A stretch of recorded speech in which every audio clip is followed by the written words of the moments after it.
তাহলে কি মন্দির আর মসজিদের রাজনীতির অন্যতম রাজ্য হয়ে গেল এই পশ্চিমবঙ্গ? এমনিতেই বর্তমানে ভোট সর্বস্ব রাজনীতি চলে। পশ্চিমবঙ্গে 2026-এর বিধানসভা ভোটের ফলাফল কি ধর্মীয় মেরুকরণের ভিত্তিতে হতে চলেছে? পশ্চিমবঙ্গে এই ধরনের রাজনীতি কি আগে ছিল? ধর্মীয় মেরুকরণের বিষবৃক্ষ যেভাবে শাখা প্রশাখা বিস্তার করে ফেলল, এর বিপদ আগামী দিনে কতটা ভয়ঙ্কর হয়ে উঠতে পারে? গণতন্ত্রের তাহলে কি হবে? এর জন্য দায়ী কে বা কারা?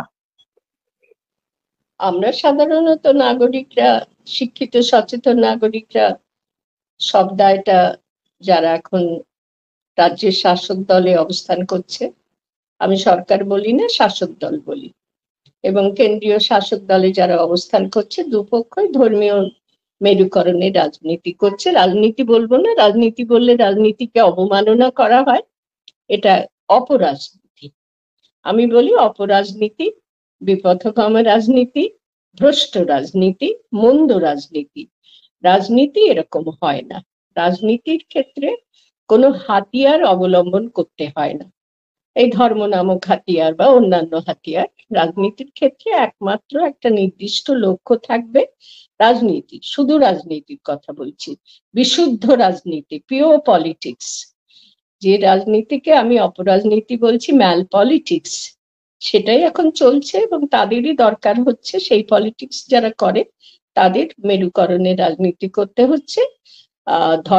ধর্মীয় মেরুকরণ, যেখানে ধর্মটাকে হাতিয়ার বানাচ্ছে তারা।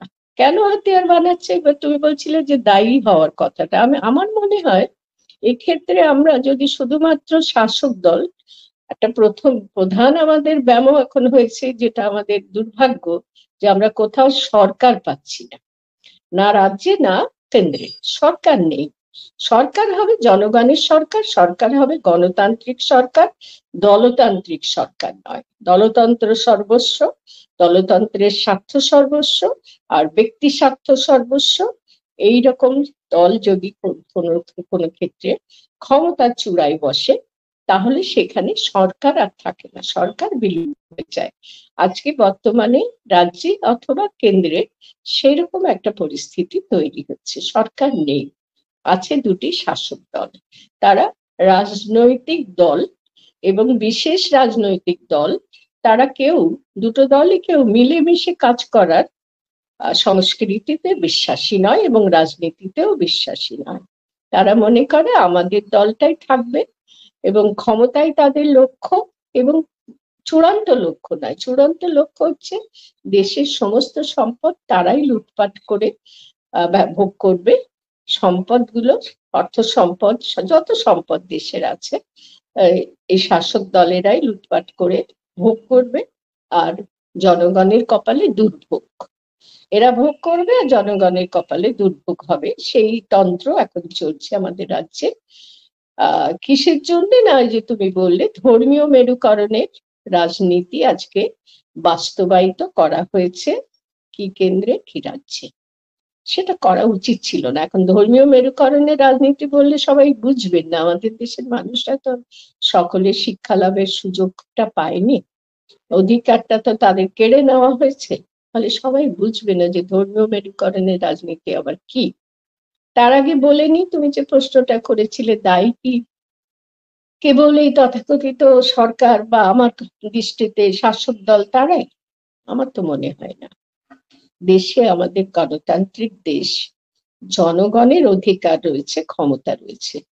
আক্ষরিকভাবে বা থিওরিটিক্যালি বা তত্ত্বগতভাবে আমাদের সংবিধান বলে যে দেশের ক্ষমতা দেশবাসীর হাতে। দেশবাসী যাকে দেশ চালানোর ভার দেবে ভোটের মাধ্যমে, নির্বাচনের মাধ্যমে, তাদের কর্তব্য হলো দেশবাসীর জন্য যত রকমের সুবিধা, যারা সুবিধাহারা হয়ে রয়েছে, তারা সেই সুবিধাহারা অবস্থা থেকে উন্নত করা, সুবিধাহারা অবস্থা থেকে তাদেরকে সরিয়ে আনা, দুর্ভাগ্য থেকে সৌভাগ্য তাদের জীবনে এনে দেওয়া, দুর্ভাগ্য যেন না থাকে, এটাই তাদের কাজ।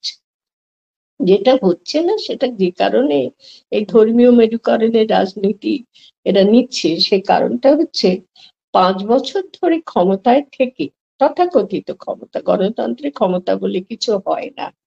গণতন্ত্রে অধিকার পাওয়া যায় জনগণের সেবা করা, দেশবাসীর সেবা করার এবং দেশের সেবা করার, দেশ মায়ের সেবা করার অধিকার। সেই অধিকার এরা জানে না, এরা মানে না, জানে না, বোঝে না, বুঝতেও চায় না, কারণ বুঝলে লোকসান। এরা একটাই দুটো জিনিস বোঝে, এক ক্ষমতা আর একটা হচ্ছে অর্থ। তো দায়ী এইরকম অবস্থার জন্য 5 বছরে যে যে ব্যবস্থা করা হয়েছে গণতন্ত্রে, 5 বছর ধরে কাজ করতে হবে। অধিকার যেটা দিয়েছে জনগণ দেশবাসী, সেই অধিকারটাকে ঠিক ঠিক মতন প্রয়োগ করতে হবে, কর্তব্য পালন করতে হবে, জনগণের অধিকার, দেশবাসীর অধিকার মানতে হবে, সেই অনুযায়ী কর্তব্য পালন করতে হবে, শিক্ষা দিতে হবে, স্বাস্থ্য দিতে হবে, রোজগার দিতে হবে, ঘরে ঘরে, কোনো ঘর আরেকটা ঘর থেকে যেন আলাদা না হয়। অর্থাৎ বিপুল ধনী আর বিপুল দরিদ্র, গরিব মানুষ, এই বিভাজন না থাকে। খুব সুশিক্ষিত আর একেবারে শিক্ষাহারা, এই বিভাজন যেন না থাকে।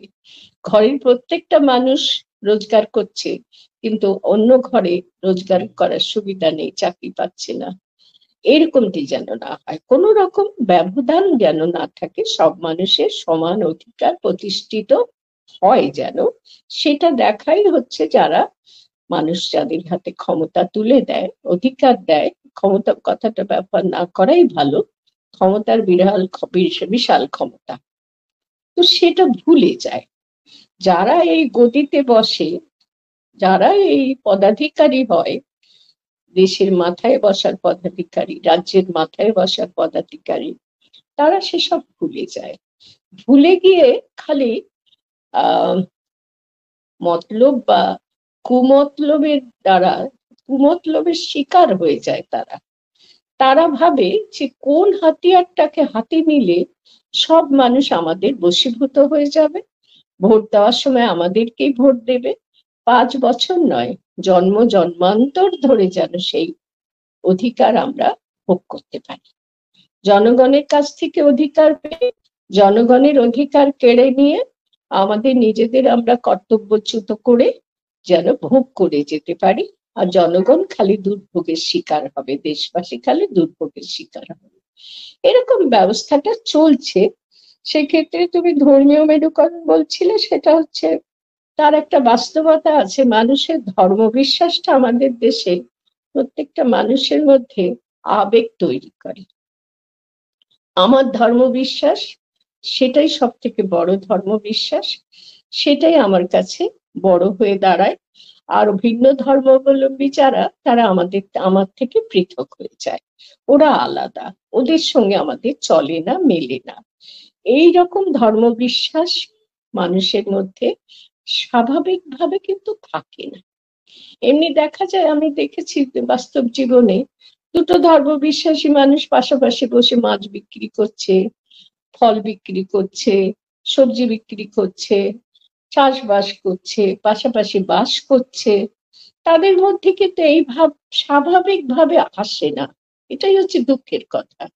এই ভাবটা এনে দেওয়া হয়, বলে দেওয়া হয় তোমরা কিন্তু পৃথক, কিন্তু তাদেরকে যদি বলা হয় যে তোমরা একই ভারতের অধিবাসী, একই দেশের মানুষ, তোমাদের পরিচয় তোমরা ভারতীয়, তোমাদের ভাষার দিক থেকে তোমাদের পরিচয় তোমরা, বা রাজ্যের দিক থেকে পরিচয় তোমরা পশ্চিমবঙ্গবাসী, সেটাই তোমাদের প্রথম পরিচয়, আর সবার উপরে বড় পরিচয় তোমরা সকলে মানুষ, এই বোধটা কেড়ে নিতে পারলে ধর্মীয় মেরুকরণ যেটা তুমি বলছিলে, তার যে মন্দ রাজনীতি, সেটা খুব ভালোভাবে করা যায়।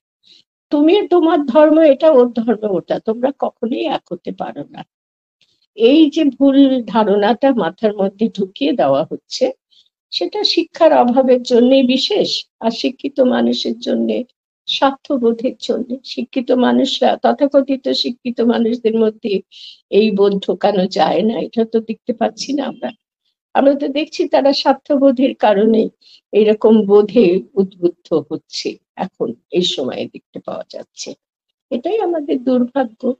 তাই ধর্মীয় মেরুকরণের রাজনীতি চলছে গোটা দেশের। আমার খুব এক এক সময় ভাবলে হাসি পায় যে দেশের আবার ধর্ম হয় নাকি।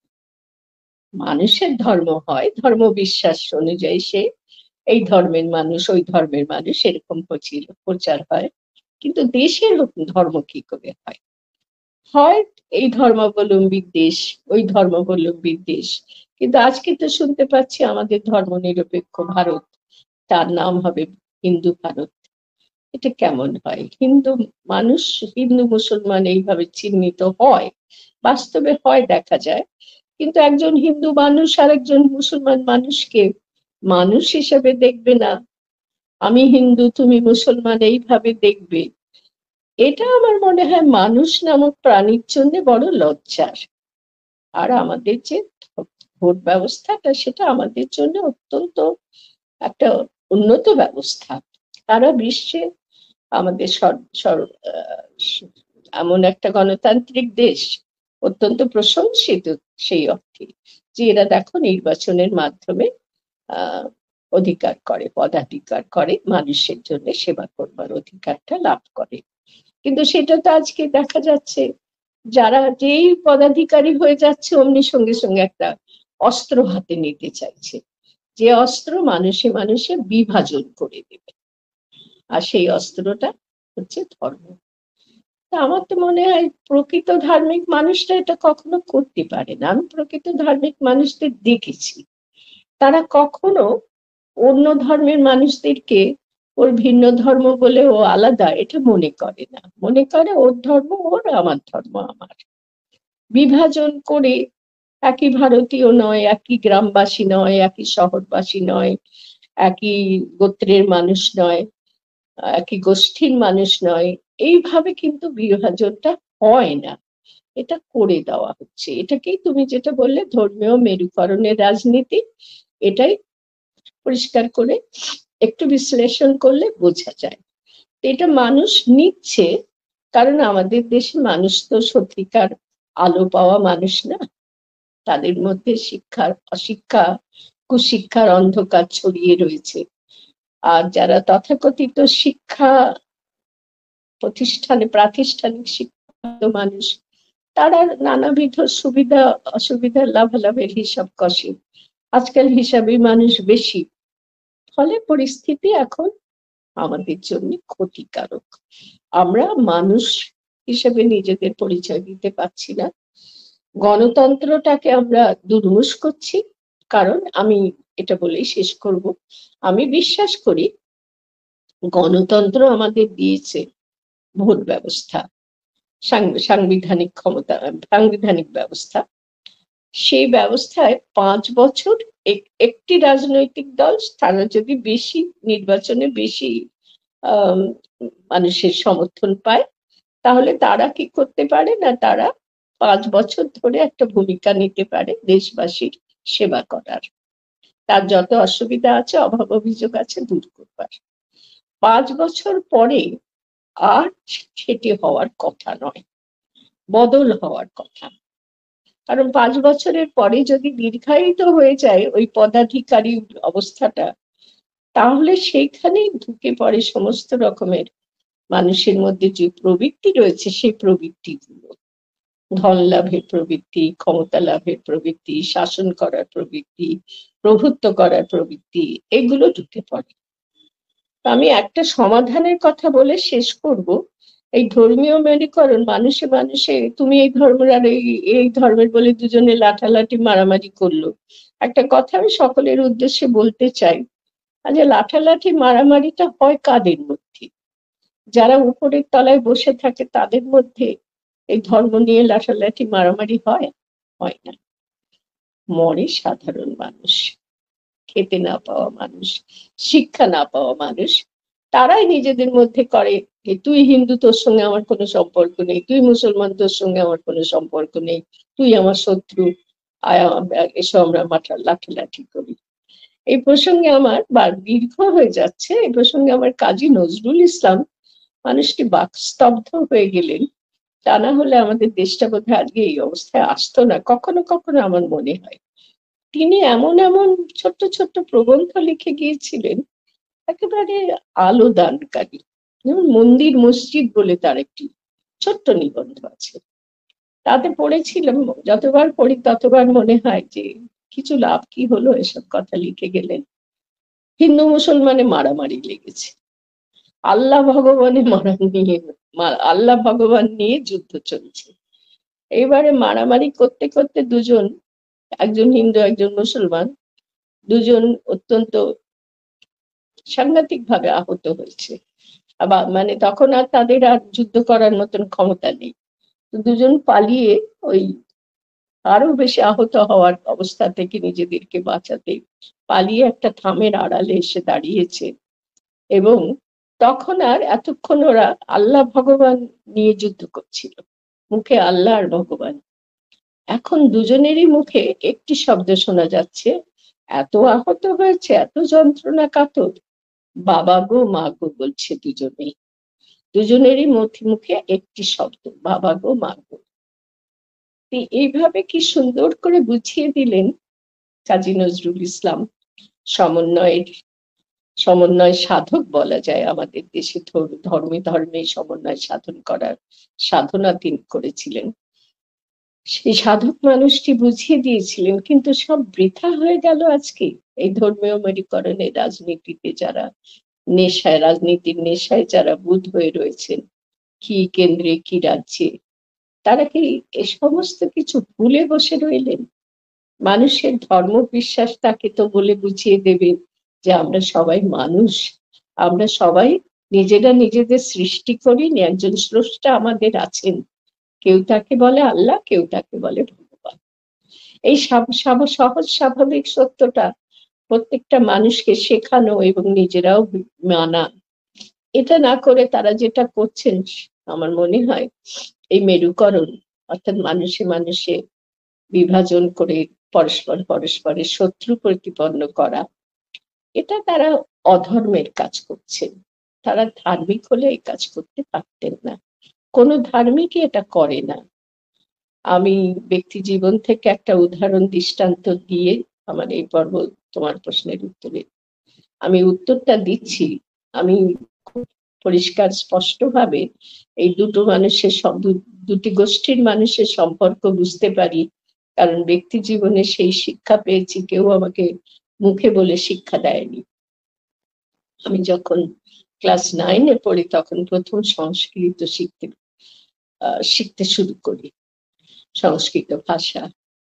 আমার বাবা একজন পণ্ডিত মানুষকে রাখলেন, তিনি যজমানি করতেন। আর আমাদের সময় সংস্কৃতের পণ্ডিত মশাই স্কুলে মাত্র কটি টাকা মাইনে পেতেন, তিনি যজমানি করতেন। গরিব মানুষ, বলতে বাধ্য হচ্ছে, আমার শিক্ষক মশাই অতি শ্রদ্ধেয়, কিন্তু দরিদ্র। বাবা মাকে বললেন, আমার বাবা কলকাতাবাসী, মা স্বেচ্ছায় গ্রামবাসী হয়েছিলেন 1946 সালের পর। তো গ্রামবাসী আমার মাকে বাবা বলে দিয়ে গেলেন যে মাস্টারমশাই যেদিন আসবে, পণ্ডিত মশাই যেদিন আসবেন, তাকে খেতে দেবে কাঁচের থালায় কলা পাতা রেখে, তার উপরে মিষ্টি দেবে, ঘরের তৈরি খাবার দেবে না। সেটা দেখে আমার পণ্ডিত মশাই মাস্টারমশাই বললেন, খুব লজ্জা পেলেন, মাকে বললেন, এ কি আপনার বাড়িতে আমার কোনো বিধি নিষেধ নেই, আপনি এরকম কেন করেছেন? আপনার বাড়ির খাবারও আমি খেতে পারি। তো সেটা শুনে আমার মা যখন বাবাকে বললেন উনি এরকম বলেছেন, তখন আমার বাবা বললেন, বাবা সেদিন উপস্থিত থেকে, বাড়িতে আসতেন ছুটির দিনে, উপস্থিত থেকে পণ্ডিত মশাইকে বললেন যে আপনি যজমানি করেন, বাড়িতে বাড়িতে পুজো করেন, আপনার সেটা পেশা, আপনার সেই পয়সাটা না পেলে কষ্ট হবে। আর আপনি হয়তো বোঝেন, কিন্তু যদি আপনার এই পেশা ক্ষতিগ্রস্ত হয়, আপনাকে যজমানি করতে না দেওয়া হয়, মুসলমান বাড়ির তৈরি খাবার খেয়েছেন বলে, সেই জন্য আমি বলেছিলাম, দুঃখ পাবেন না। তো মাস্টারমশাই খুব লজ্জা বোধ করলেন, আর কিছু বলেননি, সেটাই চলেছিল। এই যে একজন ধার্মিক মানুষ, আমার বাবা অত্যন্ত বিদ্বান কিন্তু অত্যন্ত ধার্মিক ছিলেন, সদর্থে ধার্মিক, সত্যি ধার্মিক, কোন রকম বকধার্মিকতার কোনো ধারে কাছে ছিলেন না। তো আমি ছেলে মানুষ, আমি কিন্তু সেটা দেখলাম। দেখে ভাবলাম সত্যিই তো আমার বাবা কত সুন্দর মনের মানুষ, আর মাস্টারমশাই কত সুন্দর মনে, যে তিনি বললেন যে না না, আমার সব কোনো বিভাজন প্রিয়তা আমার মধ্যে নেই। যাই হোক, তো একজন ধার্মিক মানুষ আর একজন ধার্মিককে কখনো খাটো করে দেখেন না, এটাই মনুষ্য রীতি, মনুষ্য ধর্মের পরিচায়ক। এই ধর্মই আমি মানি, সবারই মনে হয় সবাই মানে, কিন্তু ওই সুড়সুড়ি দেওয়া হয়, আবেগে সুড়সুড়ি দেওয়া হয়। তাই মানুষ আজকে ধর্মীয় মেরুকরণের হাতি মেরুকরণের ফল ভোগ করছে। মানুষরা নিজেরা নিজেরাই মারামারি করবে, নিজেরা নিজেরাই মরবে, তারপর আল্লাহ গো আল্লাহ বাবা ভগবান করতে করতে বাবা গো মা গো করবে। এইভাবে আমাদের এখন তাহলে আমাদের নিজেদের বুঝে নিতে হবে যে আমরা এই প্ররোচনার ফাঁদে পা দেব না। এটাই আমার কাছে মনে হয়, এটাই হচ্ছে সমস্ত মানুষের আজকে যেন ভাবনার বিষয় হয়, যে কোনো প্ররোচনার ফাঁদে আমরা পা দেব না। আমাদের ধর্ম বিশ্বাস যাই হোক না কেন, আমরা সবাই এক দেশের মানুষ, একই দেশবাসী, সেই আমাদের পরিচয়। আমরা পাশাপাশি বাস করব, বাস করি, পাশাপাশি কাজ করব, সেটাই আমাদের আসল ধর্ম। আপনি কাজী নজরুল ইসলামের কথা বললেন। এই যে অবস্থার মধ্য দিয়ে আমরা চলেছি, কাজী নজরুল ইসলামের সেই বিখ্যাত লাইন, হিন্দু না ওরা মুসলিম, আপনার কি মনে হয় কান্ডারি সত্যিই কি এবার হুঁশিয়ার হবেন, হতে পারবেন? কান্ডারি যদি নিজের মনুষ্য পরিচয়টাকে বড় করে দেখতে পারেন, সমর্থ হন, যদি অসমর্থ হন কান্ডারি, তাহলে তাকে কান্ডারি বলা যাবে না। নজরুল যে অর্থে কান্ডারি বলতে চেয়েছিলেন, যে কান্ডারি তুমি যেন এমন ভাবে নিয়ে যাও, তোমার নৌকোয় উঠেছে যাত্রীরা, এমন ভাবে নিয়ে যাও যেন ডুবে না যায় নৌকো। কান্ডারির হুঁশিয়ার, কান্ডারিকে হুঁশিয়ার করে দিয়েছিলেন নজরুল।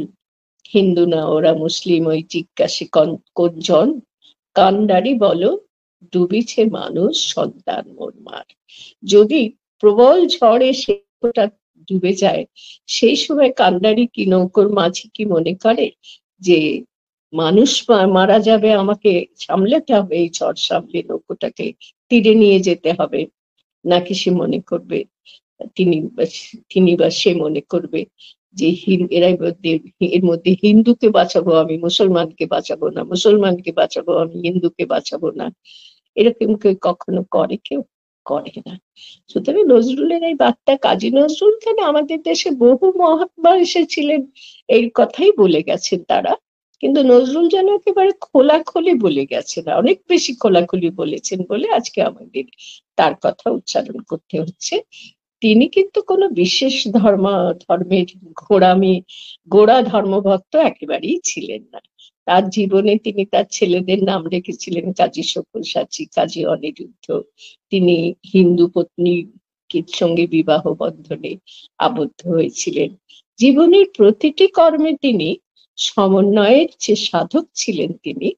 হিন্দু মুসলমান ধর্মের বিভাজন করে মানুষ যেন নিজেদের মধ্যে মারামারি কাটাকাটি না করে, সেজন্য তিনি তার নিজের জীবন দিয়ে দৃষ্টান্ত রেখে গেছেন। সেই জন্য আমরা তার কথা বলছি, কিন্তু এসব সচেতনতা কেউ করেননি আর কেউ করেননি তাতে নয়, প্রত্যেকে প্রত্যেকের মতো করে বলে গেছেন। আমরা হতভাগ্য, আমরা দেশটাকে এখন এমন কান্ডারিদের হাতে তুলে দিয়েছি যে কান্ডারিরা তাদের বিবেককে শিকে তুলে রেখে লাভালাভের হিসাব করছে।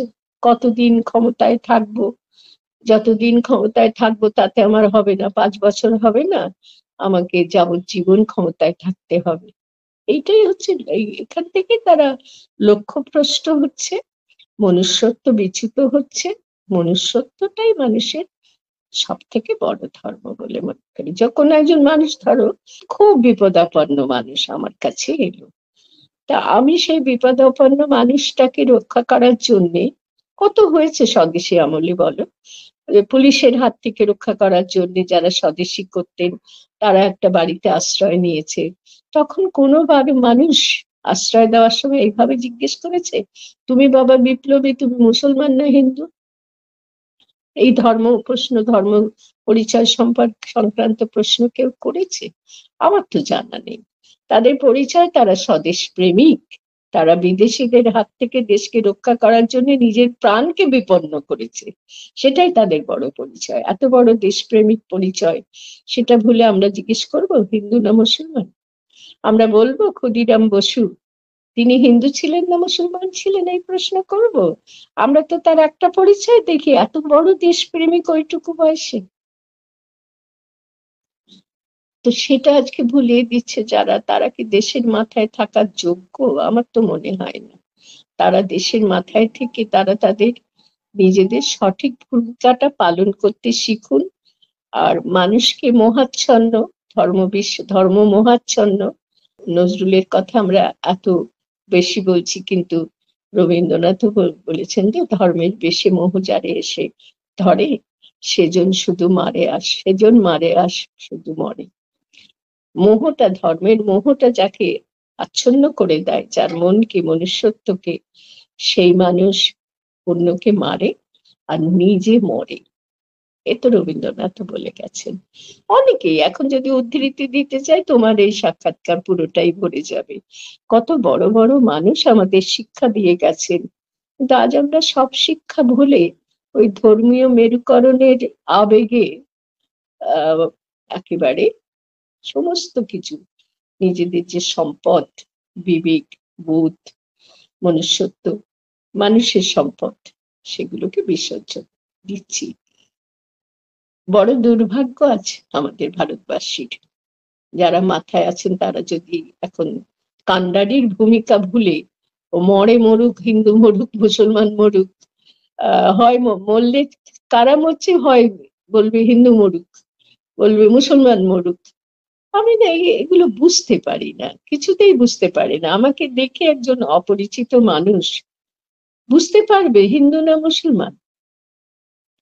আমার গায়ের রক্তটা কাটলে একজন একজন মানুষকে সে রক্তটা দেখে বুঝবে হিন্দু না মুসলমান? ওগুলো তো নেহাত। আরেকটা কথা বলেও এই প্রসঙ্গ শেষ করি। একজন মানুষ ধর্ম বিশ্বাসে সে হিন্দু, কারণ হিন্দু পরিবারে জন্মেছেন, অথবা মুসলমান পরিবারে জন্মেছেন। যে কোনো মুহূর্তে হিন্দু পরিবারে জন্মগ্রহণ করা মানুষটা তো তার ধর্ম বিশ্বাস পাল্টাতে পারে, সে স্বাধীনতা তার আছে। আরেকজন মুসলমান পরিবারে জন্মগ্রহণ করা মানুষ, সেও তার ধর্মটাকে ত্যাগ করে অন্য ধর্ম গ্রহণ করতে পারে, সে স্বাধীনতা তার আছে। অতএব হিন্দু মুসলমান এই পরিচয়টা প্রধান, নাকি মানুষ পরিচয়টা প্রধান? আমার মনে হয় এত সহজ কথাটা মানুষ এত সহজে কি করে বিভ্রান্ত হয় না, না বুঝতে পেরে। কত রকমের পরিচয় আছে, কত রকমের পার্থক্য আছে মানুষে মানুষে। একজন ইংল্যান্ডের মানুষ, একজন ভারতের মানুষ, সেটাও একটা পার্থক্য। একজন ভাত খেতে ভালোবাসে, একজন রুটি খেতে ভালোবাসে, সেটাও পার্থক্য। একজন লেখাপড়া শেখার সুযোগ পেয়েছে, একজন পায়নি, সেটাও একটা পার্থক্য। কত রকমের পার্থক্য আছে। সেই সমস্ত পার্থক্যের মধ্যে একটা পার্থক্য হচ্ছে ধর্ম বিশ্বাসের পার্থক্য। এই আল্লাহ বিশ্বাস করে ও ভগবানে বিশ্বাস করে। আর একটা কথা, কত ধর্ম আছে বলতো সারা পৃথিবীতে, আমাদের দেশেও। এই দুটো ধর্ম নিয়ে এত টানাটানি কেন, সেটাও তো আমি বুঝতে পারি না। বৌদ্ধরা আছেন, জৈনরা আছেন, খ্রিস্টানরা আছেন, তো তাদের নিয়ে কোনো টানাটানি হয় না। এই দুটো ধর্ম নিয়ে এত বেশি কেন কান্ডারিরা, এত বেশি তাদের মগজ পুরো আচ্ছন্ন করে রেখেছেন নিজেদের মগজকে, আর অন্যদের, ওই দুটো ধর্ম বিশ্বাসী মানুষদের মগজকে ধুলাই করার চেষ্টা করছেন। একটা কথা বলি, শেষ করি। এরা আজকে ধর্মটাকে হাতিয়ার করেছেন ক্ষমতা লাভ করার জন্য, ক্ষমতা আরো বেশি দীর্ঘায়িত হোক সে তার জন্য, ক্ষমতা চিরস্থায়ী হোক তার জন্য। আমি বলবো এরা আজকে ধর্মটাকে হাতিয়ার করেছেন, ধর্মটা কাজে লাগছে। ধর্মীয় আবেগের সুড়সুড়ি মানুষের খুব বেশি সুড়সুড়ি দেয়। মানুষ বেশ ভালোভাবে এই সুড়সুড়িতে কাতুকুতুকির মতন বোধ করে, এবং তখন তারা একে অপরের পরস্পরের শত্রু হয়ে যায়। আমি বলবো ধর্মটা যখন হাতিয়ার হিসেবে আর কাজ করবে না, তখন এরা ধর্মবাদ দিয়ে অন্য যে কোনো কিছু গ্রহণ করবে, যেটা এদের জন্য সুবিধাজনক, লাভজনক, সেটাই এরা গ্রহণ করবে। আজকে ধর্মটা লাভজনক বলে ধর্মের মতন বিষয়, যেটা একটা আধ্যাত্মিকতার সঙ্গে যুক্ত বলে মনে করা হয়, যারা ধার্মিক মানুষ তারা আধ্যাত্মিক শক্তিতে বিশ্বাস করে, যে আধ্যাত্মিক শক্তি ধরা ছোঁয়ার মধ্যে পাওয়া যায় না, সেই শক্তিতে বিশ্বাসী মানুষ হিন্দু এবং মুসলমান বলে গণ্য হয়, অন্য ধর্মাবলম্বী বাদ দিলাম। তো এটা এটা কি ধরনের, এটা হতে পারে? আধ্যাত্মিক শক্তিতে বিশ্বাসী মানুষ পরস্পরের শত্রু হয়ে গেল, তাহলে সেই আধ্যাত্মিক শক্তি যেটাতে তারা বিশ্বাস করে, সেই শক্তির কি অবস্থা ভাবতো, আল্লাহর কি অবস্থা, ভগবানের কি অবস্থা? তারা ভাবছে এরা মারপিট করছে, আমরা তো এটা চাইনি, এইভাবেও তো ভাবতে পারে তারা। কিচ্ছু না, আজকে ধর্মটাকে হাতিয়ার করা যাচ্ছে, যেদিন যাবে না তখন তারা ধর্ম ছুঁড়ে ফেলে আর একটা অন্য কিছুকে হাতিয়ার করবে। আমি তো রাজনীতি করি না, অথবা আমি বলতে পারবো না যে কি তারা হাতিয়ার করবে, যে হাতিয়ারটা অবলম্বন করলে তাদের রাজনীতি ক্ষেত্রে প্রতিষ্ঠা লাভের জন্য, ক্ষমতা লাভের ক্ষেত্রে, রাজনীতি বলে রাজনীতিকে দুষ্ট করবো না, রাজনীতি বিশুদ্ধ রাজনীতি খুবই ভালো, তো সেটাকে তারা তখন হাতিয়ার বানাবে। আজকে ধর্ম যতদিন হাতিয়ার হিসেবে ক্রিয়াশীল থাকতে পারছে, কাজে লাগছে, ততদিন ধর্মকে ব্যবহার করবে।